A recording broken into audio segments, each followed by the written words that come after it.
Bulilit Tales, mga kwentong pambata.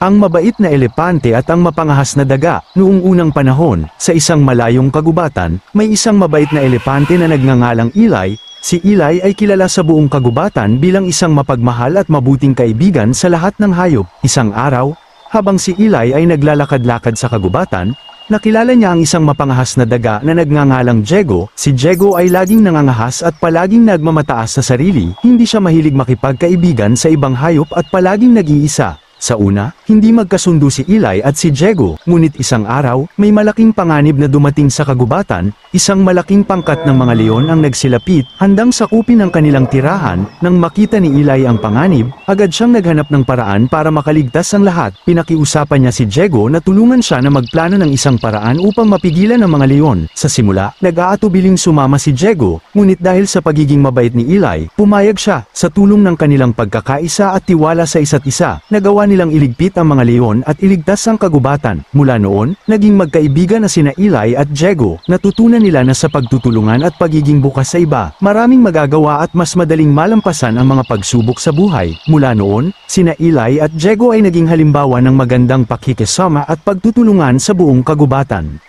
Maraming salamat po sa pakikinig at naway napulutan niyo ito ng aral. Kung nagustuhan po ninyo ang video, maaari kayong mag-comment, like, share, and subscribe. Salamat po!